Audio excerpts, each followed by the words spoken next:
తెలంగాణ ప్రభుత్వం చేసినటువంటి రుణమాఫీకి సంబంధించి కేటీఆర్ కామెంట్ చేస్తున్నారు. లైవ్ చూద్దాం.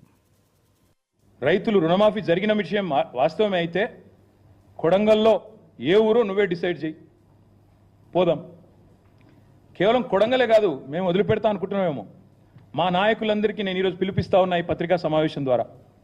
రాష్ట్రంలోని ప్రతి నియోజకవర్గంలో మేము చాలా ఊర్లు తిరుగుతాం ఇప్పటి నుంచి. ఈ పచ్చి మోసం ఏదైతుందో దీన్ని ఎండగట్టడానికి బీఆర్ఎస్ పార్టీ నాయకత్వం. మొన్న మా తమ్ముడు వివేక్ గారు ఎట్లా కుత్బుల్లాపూర్ రూరల్ మండల్లో ఎంతమంది ఉంటే ఎంతమందికి అయిందో మొన్న వచ్చి ఇక్కడ ప్రెస్ మీట్ పెట్టి మరీ లెక్క చెప్పినాడు. రుణమాఫీ విషయంలో 1000 మంది ఉంటే కేవలం 100 మందికి ఇచ్చి మేము మొత్తం కంప్లీట్ చేసినామని పోజులు కొడితే ప్రధాన ప్రతిపక్షంగా మా బాధ్యత మీ వాదనలోని డొల్లతనాన్ని ఎండగట్టడం. ముఖ్యమంత్రికి నిజంగా దమ్ముంటే ఆయన నా సవాల్ స్వీకరించాలి. Let him accept this challenge. Kodangal పోదాం, లేదా నీ ఇష్టం ఉమ్మడి పాలమూరు ఏ కాన్స్టిట్యున్సీకైనా పోదాం, నీ ఇష్టం. సొంత ఊరు కొండారెడ్డిపల్లికైనా పోదాం. ఆ ఊళ్ళో అయినా 100% రుణమాఫీ అయిందా నువ్వు రుజువు చేయి. అక్కడ ఉన్న రైతులందరినీ కూర్చోబెడదాం. మీడియా సెక్యూరిటీ వద్దు, ఆఫీసర్లు, చీఫ్ సెక్రటరీలు, భయపెట్టేటోళ్ళు, బ్యాంకర్లు ఎవరొద్దు. మీడియా నువ్వురా, నేను వస్తా మా పార్టీ నుంచి రైతులతో చెప్పిస్తే అక్కడనే మీడియాకి నా రాజీనామా ఇచ్చి రాజకీయ సన్యాసం. మళ్ళీ మీరు నా ఇంటర్వ్యూ కూడా మళ్ళీసారి ఇవ్వాల్సిన అవసరం ఉండదు, మీకు కూడా బాధ ఉండదు. అట్లా అక్కడే వదిలేసి వచ్చేస్తా. ఇంకొక మాట కూడా అడుగుతా ఉన్నాం రేవంత్ రెడ్డి గారిని. సగం కూడా చేయకుండా 40% కూడా చేయకుండా సంపూర్ణంగా చేసినామని చెప్పుకోవడం అంటే ఇది సంపూర్ణంగా దిగజారడమే. ఇంతకంటే నీతి బాహ్యమైన పని ఇంకోటి ఉండదు.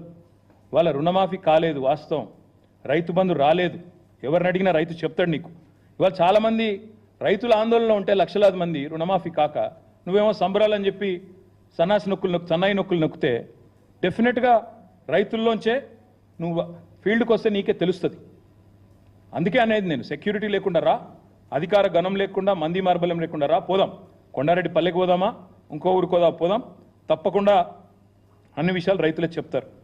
నేను మీ అందరినీ కోరేది, ఈ రుణమాఫీని ఏకకాలంలో చేస్తామని చెప్పి మోసం చేయడమే కాకుండా 8 నెలల పాటు సాగదీసి ఇప్పుడైనా మళ్ళీ ఏదో చేసినట్టు బిల్డప్ ఇస్తున్నారు. ఇది పచ్చి మోసం, పచ్చిదగా. ముఖ్యమంత్రి మీద చీటింగ్ కేసు పెట్టాలి. నిజానికి రైతులను మోసం చేసినందుకు చీటింగ్ కేసు పెట్టాలి. తప్పకుండా ఆ పని కూడా రైతులు చేస్తారని నేను అనుకుంటా ఉన్నా. ఇంకొక మాట కూడా నేను చెప్తా ఉన్నా. ముఖ్యమంత్రి గారు నిన్న చూస్తూ ఉంటే, ఆయన మాటలు చూస్తూ ఉంటే నిజంగా ఆ ఫ్రస్ట్రేషన్ ఏందో కానీ ఆయన మాట్లాడే మాటలు, ఒకటేమో బాక్రానంగల్ ఇక్కడ ఉందంటాడు, ఇంకోటేమో గూగుల్ విప్రో CEO సత్యా నాదెల్లా అంటాడు. తర్వాత ఇంకా చాలా ఉన్నాయి ఆయన మాటలు వింటూ ఉంటే. నాకైతే ఆయన మానసిక సంతులనం మీద అనుమానం ఉంది. ఆయన కుటుంబ సభ్యులకు కూడా నేను విజ్ఞప్తి చేస్తూ ఉన్నా, ఆలోచించుకోండి. ఏదో అయినట్టుంది పాపం, దయచేసి చూపెట్టండి. ఎందుకంటే రాష్ట్ర భవిష్యత్తుకు ప్రమాదం. పిచ్చోడి చేతిలో రాయిలాగా రాష్ట్రం మారితే రాష్ట్రానికి ప్రమాదం. ఆయన మరి అసహనము, ఫ్రస్ట్రేషన్ బాగా పెరుగుతోంది. ఎందుకంటే ఆయన విషయాలన్నీ బయటపడుతున్నాయి ఒక్కొక్కటిగా. బావమరిదికి అమృత్ కాంట్రాక్ట్ ఇచ్చిన విషయం బయటపడ్డది. తమ్ముడితో MOU చేసుకున్న విషయం అమెరికాలో బయటపడ్డది. ఇంకా ఒక్కొక్కటిగా చాలా బయటకు వస్తున్నాయి. కాబట్టి తిట్లు, బూతులు, అవాకులు, చెవాకులు, ఫ్రస్ట్రేషన్లో బీపీ పెంచుకున్న అరచడాలు ఇవన్నీ జరుగుతూ ఉన్నాయి. నేను రేవంత్ రెడ్డి గారిని అడిగేది ఒకటి, బంద్ చేయి, మాటలు బంద్ చేయి. ఇలాగులో తొండలు ఇడిచి పెడతా, చెట్టుకు గట్టేస్తా, సంపేస్తా, నరికేస్తా, ఏట్లో దుంకు, ఇవన్నీ బంద్. గోళీలు ఆడతా, అది గుడ్లతో గోళీలు ఆడతా. నువ్వు ఆడు కాదు, నువ్వు ఇలా ఊర్లలో పోతే సెక్యూరిటీ లేకుండా రైతులే ఫుట్బాల్ ఆడతారు. నేను పక్కా దమ్ముంటే రా, నీ కొడంగల్ కాన్స్టిట్యున్సీలోనే సెక్యూరిటీ లేకుండా, అధికార గణం లేకుండా, రక్షణ కవచాలు లేకుండా మీడియాను తీసుకొని రా. నిజంగా రుణమాఫీ అయిందా లేదా రైతులను అడుగు, వాళ్ళే చెప్తారు.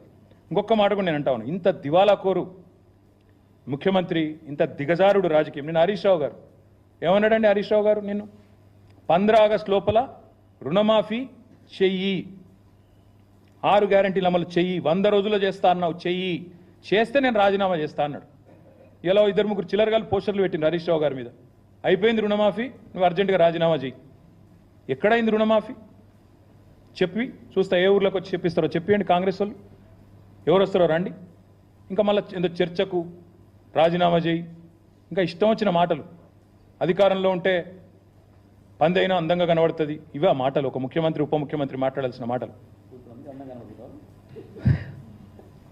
ఒక విజన్ లేదు, విధానం లేదు, డొల్ల మాటలు, కల్లిబొల్లి కబుర్లు, అహంకారంతో ఇవాళ ఇష్టం వచ్చినట్టు మాట్లాడితే ఏం జరుగుతుందండి?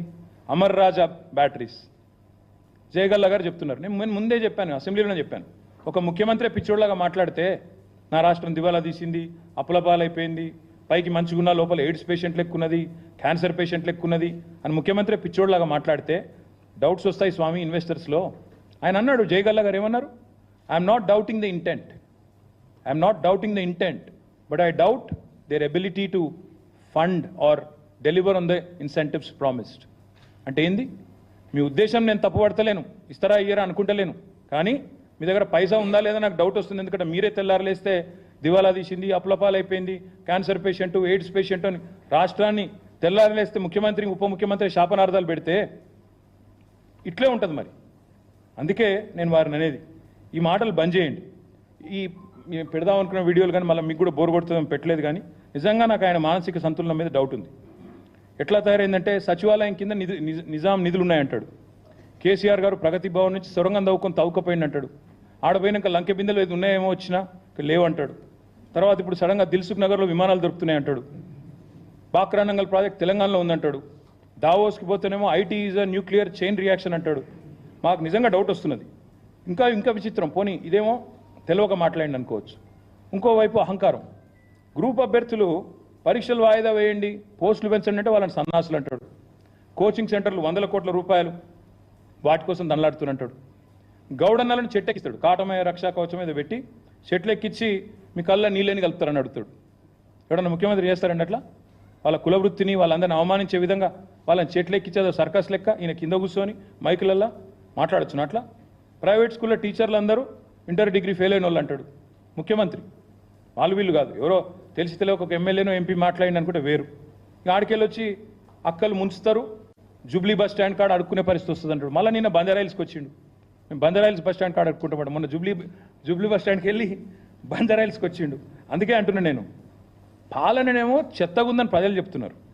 గురుకులాల పిల్లలకు విషాహారం, అక్కడ పిల్లలు బాధపడుతున్నారు. నగరంలో నేరాలు ఘోరాలు మీరే రాస్తున్నారు, పత్రికలే రాస్తున్నాయి. 30 రోజుల్లో 28 మర్డర్లని. అవన్నీ అటుపోయినాయి. 19 సార్లు ఎక్కే విమానం దిగే విమానం అన్నట్టు ఇవాళ కూడా ఢిల్లీలో ఉన్నాడు 19వ సారి. నాకు తెలిసి ఇదొక రికార్డు. కేసీఆర్ గారు 10 నెలలు కూడా 19 సార్లు పోయినట్లేరు. ఈయన పాపం 8 నెలలనే 19 సార్లు, ఇంకెన్నిసార్లు పోవాలనో. లక్షల లగ్గాలు అవుతున్నాయి. ఇప్పుడు 18 నాడు ఇప్పుడు నాకు ఇప్పుడు 2-3 కార్డులు ఇచ్చారు మా వాళ్ళు వచ్చి. ఒక్క తులం బంగారం వేయలేదు ఇప్పటి వరకు. 70 తులం బంగారం అద్దెక్కు లేదు. ఇక చెప్తే ఇంకా చాలా ఉన్నాయి. కానీ అట్లా ఒక్కటి కాదు. ఇప్పుడు నేను అనేది అలా ఒక్కటే, రుణమాఫీ అని చెప్పి మోసం చేసినందుకు 40,000 కోట్ల నుంచి 31,000, 35 చేసి 35, 31 చేసి నిన్నటికి నిన్న 17,934 కోట్లు మాత్రమే జరిగింది. This is according to his own cabinet decision which was 31,000 crore.